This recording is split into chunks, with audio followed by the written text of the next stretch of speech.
Okay, Shalom. First and foremost, I want to begin by giving all praise and glory to Yahweh, Bahasham, Yahweh Shai, Bahasham Rakakodash. Double honors to the elders and apostles of Great Millstone, and Shalom to you brothers that are laboring and pushing this word in truth and sincerity and with charity. I'm the brother Abraham from the camp here in GMS Chicago, coming to do another quick lesson to the Holy Spirit, Lord willing to be edifying. And this video is going to be centered around Wisdom of Solomon, the second chapter. All right, I was doing some reading. I read this chapter, and I was meditating on the chapter because it proves who the wicked is. It proves who they are. All right, because this chapter describes the way the wicked think. All right, and the way they act based off that mindset. And this mindset is also pushed upon the population, and it's the reason pretty much they push that vibration of YOLO, you only live once. So go ahead, live your life, do whatever you want, party, have a good time. All right, because that idea basically comes from Esau Edom, which is the wicked. All right, this is the way they think. All right, and the heading that I have here in my 16:11 in Wisdom of Solomon, the second chapter, it says, "The wicked think this life short, and of no other after this. Therefore they will take their pleasure in this, and conspire against the just. What that is which doth blind them." Okay. So the wicked think this life is short, and that there is no other after death. Okay, so that's why they take their pleasures in this life, and that's why they conspire against the just, which was the just, the Israelites. All right, so the wicked is conspiring, plotting against the just, against you. All right, so this is Wisdom of Solomon chapter 2 and verse 1. "For the ungodly said, reasoning with themselves, but not aright, our life is short and tedious, and in the death of a man there is no remedy, neither was there any man known to have returned from the grave." All right, and that's true, but their way of thinking is off, because yes, once someone dies, that body goes to the ground. All right, because we're made of the ground, we're made of the dust of the earth, so we return back to the dust of the earth, but the spirit returns unto the Lord who gave it. And then every 3 or 4 generations, we come back in the flesh, reincarnation, to serve our judgment. All right. It talks about in Ecclesiastes, "I saw under the sun the place of judgment." All right, which is what? The earth. The earth is the place of judgment. All right, so this is verse 2. "For we are born at all adventure, and we shall be hereafter as though we had never been. For the breath in our nostrils is as a smoke, and a little spark in the moving of our heart, which being extinguished, our bodies shall be turned into ashes, and our spirits shall vanish as the soft air." So they believe once you die, that's it. That your body just perishes, and your spirit just vanishes in the soft air. right? That's their mentality. That's why they push that you only live one spirit, all right, which is a heavy spirit here in America among like the young generation coming up. All they want to do is fucking party all day, have fun all fucking day. All right, living to their pleasures, living to their lusts, living to their dainties. All right, that's what America pushes, man. Which is a death style. Now let's get a quick precept in the book of Ecclesiastes. I believe it's 12.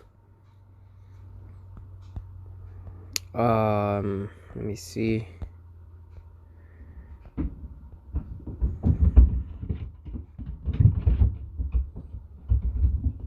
Or was it 11? Yeah, this is Ecclesiastes 11 and 9. Rejoice, O young man, in thy youth, and let thy heart cheer thee in the days of thy youth, and walk in the ways of thine heart, and in the sight of thine eyes. But know thou that for all these things God will bring thee into judgment. All right. So, okay, go ahead. Live your life and do what makes you happy. All right. Live the days of thy youth. Walk in the ways in thy heart, in what you believe to be right and okay. But know this, that for all the things that you do, the Most High is going to bring you into judgment. We're all going to sit in that judgment seat. All right, so go ahead. Do your thing. At the end of the day, we're all going to sit in that same seat. All right. So let's go back to Wisdom of Solomon. Verse 2 and 4, it says, and our name shall be forgotten in time, and no man shall have our works in remembrance. And our life shall pass away as the trace of a cloud, and shall be dispersed as a mist that is driven away with the beams of the sun, and overcome with the heat thereof. For our time is a very shadow that passeth away, and after our end there is no returning. For it is fast sealed, so that no man cometh again. But we know this not to be true because the scriptures say so. All right, the scriptures go and talk about reincarnation. All right, there's nothing new under the sun. So it says, verse 6, come on, therefore, let us enjoy the good things that are present, and let us speedily use the creatures like as in youth. Let us fill ourselves with costly wine and ointments, and let no flower of the spring pass us by. Let us crown ourselves with rosebuds before they be withered. Let none of us go without his part of our voluptuousness. Let us leave tokens of our joyfulness in every place, for this is our portion, and our lot is this. Right? So all those things, right? Sounds like fun, right? Sounds like they're having a good time, which they are, and they should. This is their kingdom. All right, this is their rulership. So, hey, well, they should do that, and they should do it while it lasts, because they're not gonna be in rulership ever again. All right. So check this out. This is their portion, and this is their lot. And who fulfills this lot today in our time? And who fits the lot of the just? Right? Verse 10 says, let us oppress the poor righteous man. Let us not spare the widow, nor reverence the ancient gray hairs of the aged. Let our strength be the law of justice, for that which is feeble is found to be nothing worth. Right? In this country, And in this time, the law of justice is power, is strength. That's what they hide behind. All right, that law, their policy, their court system. That's how they oppress us. That's how they get away with murder, and that's how we get accused and be put in jail systems.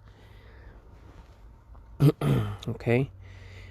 Verse 12, it says, "Therefore let us light in wait for the righteous, because he is not for our turn, and he is clean contrary to our doings." So we're completely opposites. "He upbraideth us with our offending the law, and objecteth to our infamy the transgressings of our education. He professeth to have the knowledge of God, and he calleth himself the child of the Lord." And we do. This is what we profess, and this is what we call ourselves, because we know it to be true. That is what they've been hiding from us for generations, for years, for decades. All right? The knowledge of who we were as a people, and the knowledge of our power, our God. Okay? Because if we have connection to that power, to our God, and if we're in one accord with our power, then he will be on our side. And if the Most High be for us, who can be against us? All right, this is why they set up our people. This is why they set up rap music, hip-hop music. That's the type of music that the majority of kids or Israelites listen to today. It's that rap and hip-hop, which is nothing but wickedness, man, that they push. You know, gangster rap, you know, I fucked your wife, I fucked your woman, I stole her, I shot all these people, I got all these guns, I got all these drugs, right? Art imitates life. And this is the life that they promote. And it's the vibration they put. And who's the owners of these record companies, of these record deals, of these companies, man? All right, it's Esau Edom. Okay.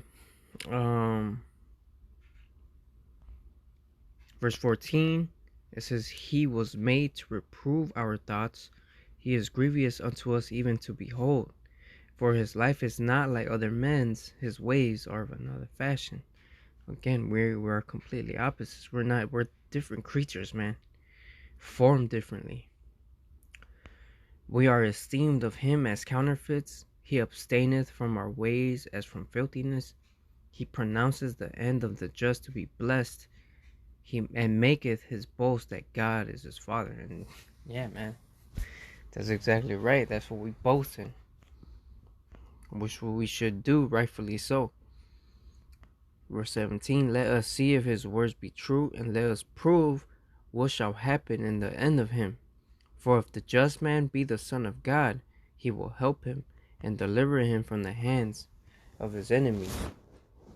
All right, so they're trying to see if all right, bet. Let's see if you are the sons of the Most High. Let's see if you are the just. Let's see if he is your father. Let us oppress him. let us examine him with despitefulness and torture, that we may know his meekness and prove his patience. Let us condemn him with a shameful death, for by his own saying he shall be respected. All right. So this is what they are currently doing right now. They're examining us. All right. They're plotting against us. They want to kill us. They want to stop this truth from coming out, because we're exposing them on such a high level and at such a rapid rate. All right. And you know, it ain't no stopping it, man. It ain't no stopping it.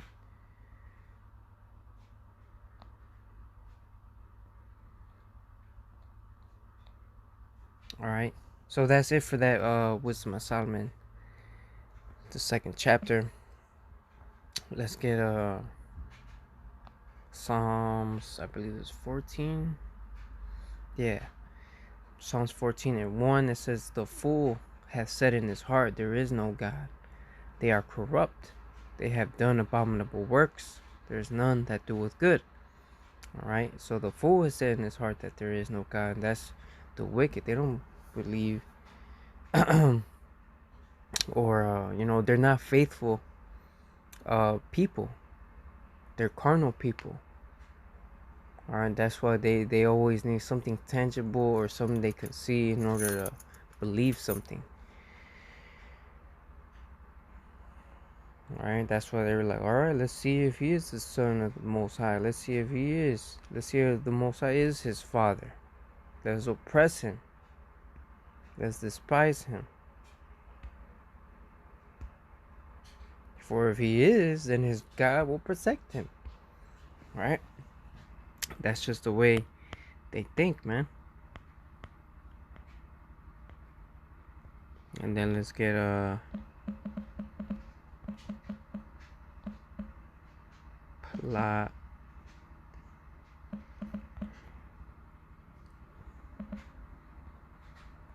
This is Psalms 37 and 12.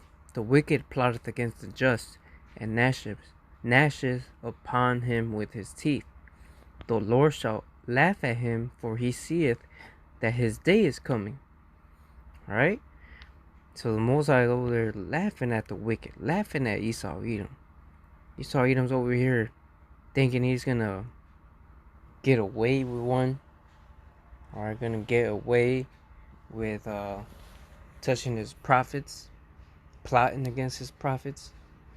Alright, verse 14. The wicked have drawn out the sword, and have bent their bow, and cast down the poor and needy, and to slay such as be of upright conversation. Their swords shall enter into their own heart, and their bows shall be broken. Right? So the devices that they have imagined against us will eventually be put on them. Right? The trap that they have said, they fallen in their own trap. Alright? The rock that they threw in the air ended up falling upon their own head. Alright? So, that's pretty much it. That's pretty much what I wanted to bring out is the wicked, their way of thinking, and that proves who Esau Edom is, who the wicked is, because that's their lot, and who fits this description and this lot in the end of days, and who fits the just in these times. Okay. So I'm gonna go ahead and end it there. Lord willing, it was edifying as always. All honor, glory, and praises goes to Yahweh, Ba'ashem, Yahushai, Ba'ashem, Rakakwadash. Double honors to the elders and apostles of Great Millstone. Until next time, Shalom.